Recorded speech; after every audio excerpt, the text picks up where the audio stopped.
শিক্ষা, গবেষণা এবং অভিযোজন প্রযুক্তিতে বিনিয়োগ বাড়ানোর আহ্বান জানিয়েছে অর্থ মন্ত্রণালয়, বিজ্ঞান ও প্রযুক্তি মন্ত্রণালয়ের উপদেষ্টা ডক্টর সালেউদ্দিন আহমেদ। রাজধানীর নর্থ সাউথ ইউনিভার্সিটিতে কৃষি জৈব প্রযুক্তি যুব ফোরামের এক অনুষ্ঠানে তিনি এসব কথা বলেন। তিনি বলেন, দেশ এখন খাদ্যে স্বয়ংসম্পূর্ণ।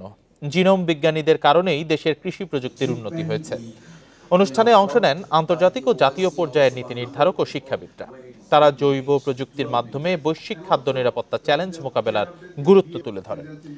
2 দিনের কর্মশালায় তুরস্ক, মালয়েশিয়া, আজারবাইজান সহ বিভিন্ন দেশের বিশেষজ্ঞরা অংশ নিয়েছেন।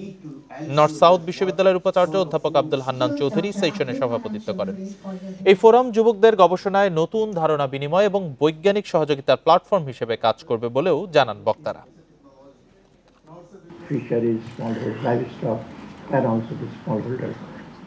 দেশ খাদ্যে স্বয়ংসম্পূর্ণতা অর্জন করেছে, যার জন্য জিনোম বিজ্ঞানীদের ধন্যবাদ জানাচ্ছি। কৃষিতে পুষ্টি, স্থিতিশীলতা এবং উৎপাদন বাড়াতে জীব প্রযুক্তি গুরুত্বপূর্ণ ভূমিকা রাখে। শিক্ষা, গবেষণা এবং অভিযোজন প্রযুক্তিতে আরও বিনিয়োগ বাড়ানোর দরকার আছে।